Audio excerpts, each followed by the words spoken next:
Calcutta university থেকে যে সমস্ত ছাত্রছাত্রীরা ইতিহাস অনার্স পড়াশোনা করছো এবং সেমিস্টার 3-তে পড়াশোনা করছো এবং মাত্র কিছুদিনের ব্যবধানে তোমরা ফাইনাল এক্সামিনেশনে অ্যাপিয়ার করবে, তাদের উদ্দেশ্যে আজকের আমি থার্ড সেমিস্টারের ফাইনাল সাজেশন নিয়ে চলে এসেছি। আজকে তোমাদের সঙ্গে পেপার 3 এর সাজেশন শেয়ার করব। তোমরা প্রত্যেকে জানো যে তোমাদের যে কোয়েশ্চেন পেপার ইউনিভার্সিটি থেকে প্রোভাইড করা হয় সেখানে মূলত দুটি তার ক্লাসিফিকেশন থাকে। একটি অংশ 5 মার্কস এর উপরে আসে এবং আরেকটি অংশ তোমাদের আসে মূলত 20 মার্কস। 3টি 5 এবং 3টি 20, এই তোমাদের কোয়েশ্চেনের কাঠামো বা প্যাটার্ন। তো একদম প্রথমে আমি তোমাদের সঙ্গে মূলত 5 মার্কসের প্রশ্নগুলো শেয়ার করব। সো খাতা পেন নিয়ে রেডি হয়ে যাও এবং নোট ডাউন করে নাও আমি যেগুলো তোমাদের সঙ্গে শেয়ার করছি। প্রথম যে প্রশ্নটি গুরুত্বপূর্ণ তোমাদের জন্য 5 মার্কসে, থার্ড সেমিস্টারের CC3 যে পেপারটি রয়েছে তার ফার্স্ট কোয়েশ্চেন, প্রাচীন ভারতে দাস প্রথার প্রচলন নিয়ে মেগাস্তিনিসের বক্তব্য আলোচনা করো। ভালো করে খেয়াল করবে এই প্রশ্নটা যে মেগাস্তিনিস সেই বিখ্যাত গ্রিক দূত মেগাস্তিনিস, যিনি কিনা তার ইন্ডিকা গ্রন্থে একটি জায়গায় মন্তব্য করেছিলেন যে প্রাচীন ভারতে কোনো দাস ছিল না। এখন তার সেই যে উপলব্ধি সেটা নিয়ে তার যে বক্তব্য, তার যে স্ট্যান্ড, সেইটার উপরে একটি টিকা লেখো। এটা কতটা যথার্থ, যুক্তিযুক্ত ইত্যাদি ইত্যাদি।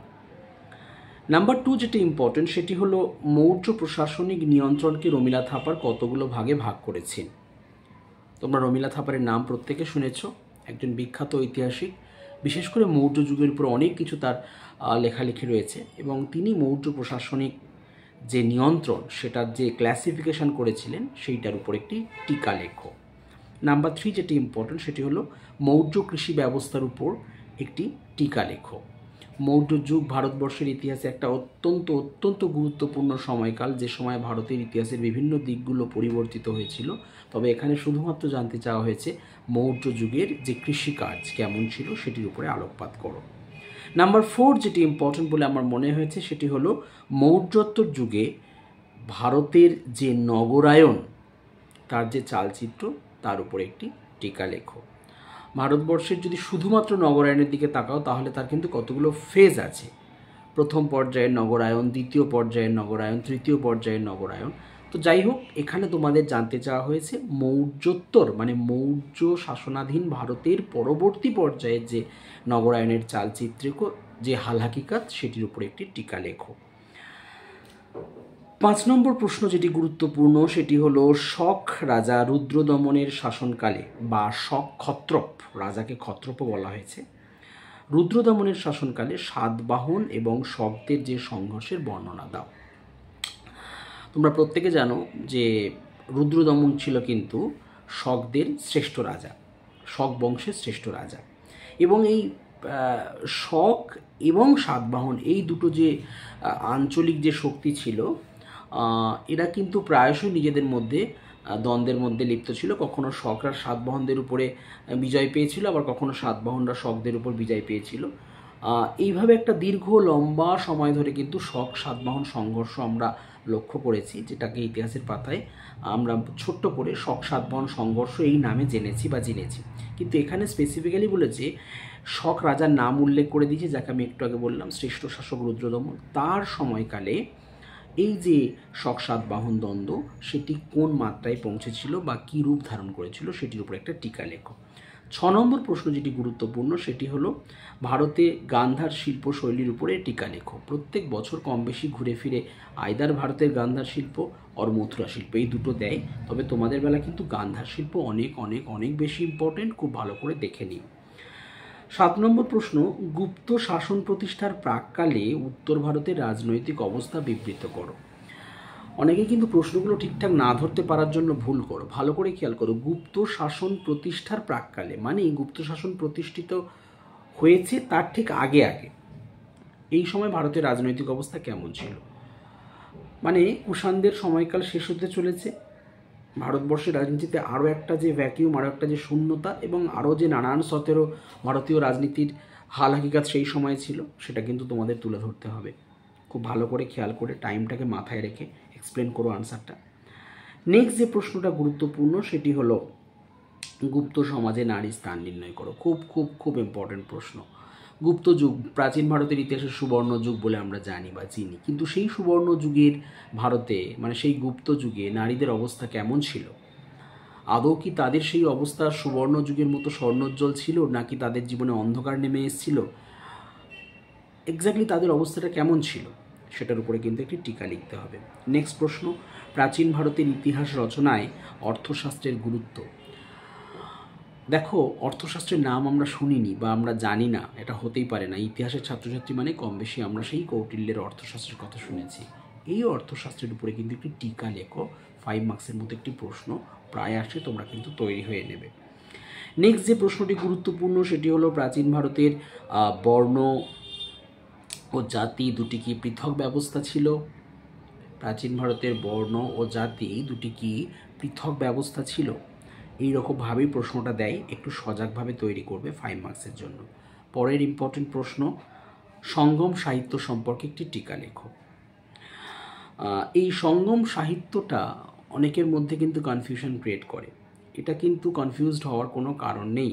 এটা বেসিক্যালি দক্ষিণ ভারতের যে তামিল যে সাহিত্য সেটাকেই ইন্ডিকেট করে, এবং একটু মন দিয়ে পড়াশোনা করলে তোমরা কিন্তু এর আদ্যপান্তটা সবই বুঝে উঠতে পারবে যে সঙ্গম সাহিত্য বলতে এক্স্যাক্টলি তামিল যুগের সাহিত্যকে বোঝানো হলে ওটি কোন সময়ের কথা বলা হচ্ছে।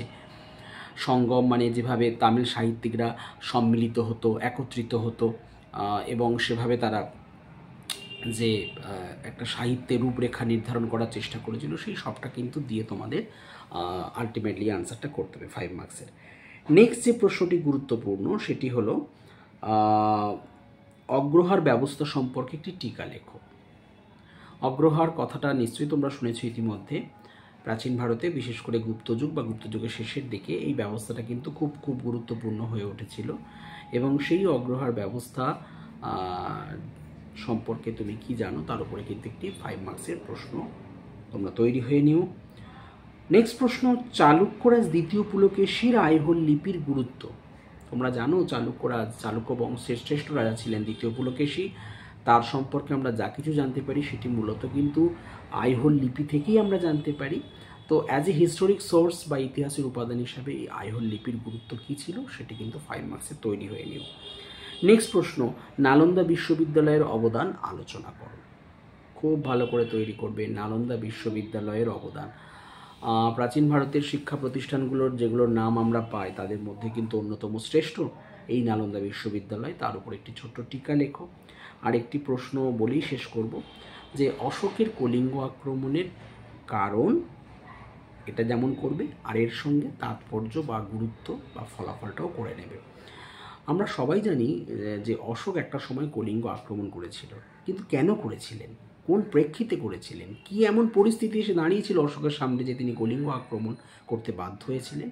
অর্থাৎ কলিঙ্গ আক্রমণের প্রেক্ষাপট এটা যেমন করবে, এর সঙ্গে কিন্তু আরও একটি প্রশ্ন করে নিও, অশোকের কলিঙ্গ আক্রমণের তাৎপর্য বা প্রভাব বা ফলাফল বা গুরুত্ব। এই বলেই কিন্তু আমি তোমাদের 5 মার্কসের যে সাজেশান আমি শেষ করলাম। থার্ড সেমিস্টারের হিস্ট্রি অনার্সের CC3 পেপার এর ফাইনাল সাজেশান 5 মার্কসটুকু এখানে থামালাম। এরপরে যেগুলো শেয়ার করব সেটি মূলত তোমাদের 20 মার্কসের সাজেশান আমি শেয়ার করতে চলেছি। সো 20 মার্কসের সাজেশান আমি প্রথম যে প্রশ্নটি রাখছি তোমাদের সামনে সেটি হলো মৌর্য সাম্রাজ্যের পতনের কারণ আলোচনা করো। অনেক বছর কিন্তু এত সহজ বা সিম্পলভাবে দেয়নি যে মৌর্য সাম্রাজ্যের পতনের কারণগুলো আলোচনা করো, একটু ঘুরিয়ে দিয়েছে। কেমন? ধরো এরকম কোনো একটি প্রশ্নকে বা কোনো একটি পার্টিকুলার রিজনকে টেনে ধরে প্রশ্নটা তোমাদের থ্রো করলো, একটু ঘুরিয়ে প্রশ্নটা থ্রো করলো। কেমন? ধরো ব্রাহ্মণ্যবাদী প্রতিক্রিয়ার দরুনই কি মৌর্য সাম্রাজ্যের পতন হয়েছিল?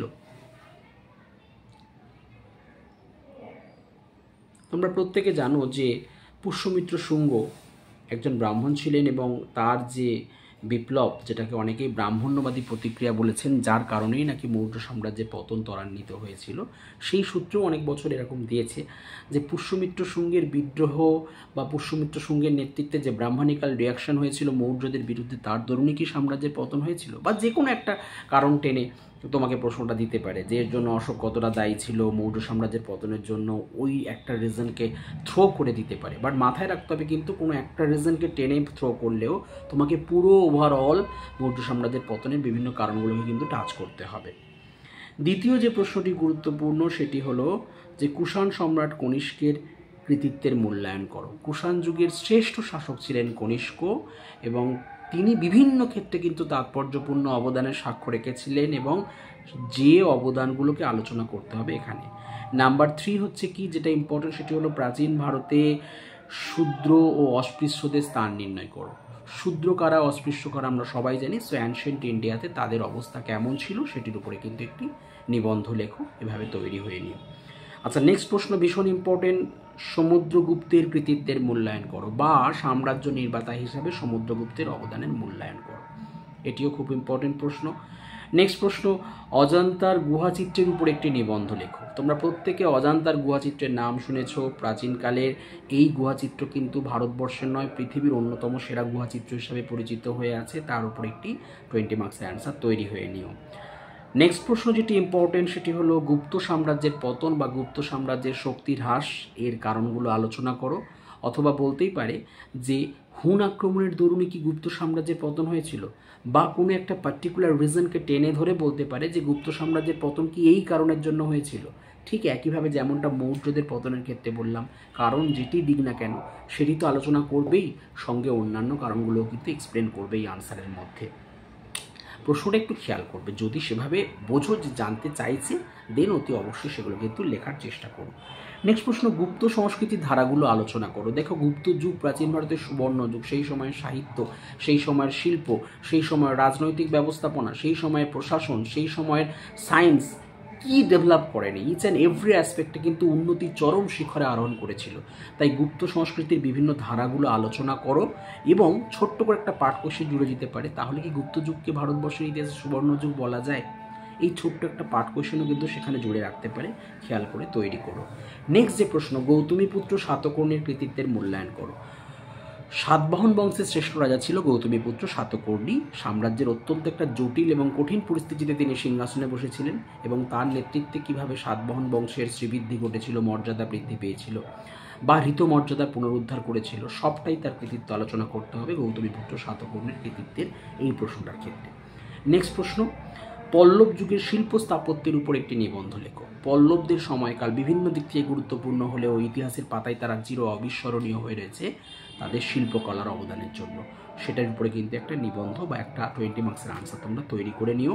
আর একটি প্রশ্ন দিয়ে শেষ করব 20 মার্কসের সাজেশন, সেটি হলো রাজস্ব ব্যবস্থার বিশেষ উল্লেখ করে মৌর্য অর্থনীতির বিভিন্ন দিক আলোচনা করো। মৌর্য যুগের বিভিন্ন দিক আলোচনা করবে, বাট রাজস্ব ব্যবস্থার বিশেষ উল্লেখ করে মৌর্য যুগের অর্থনীতির বিভিন্ন দিকটা কিন্তু একটু ভালো করে তৈরি হয়ে নিও। সো এই গুটি কয়েক যে 5 মার্কস এবং গুটি কয়েক 20 মার্কস আমি তোমাদের সামনে রাখলাম, এই কটার মধ্যে থেকেই কিন্তু তোমরা ফাইনালে ম্যাক্সিমামটাই জানা পেয়ে যাবে আমি আশা রাখছি। প্রত্যেকে ভালো থেকো, মন দিয়ে পড়াশোনা করো, খুব ভালো রেজাল্ট করো, এই ছোট্ট আশা রেখেই আমি কিন্তু ক্লাসটি শেষ করলাম। Best of luck.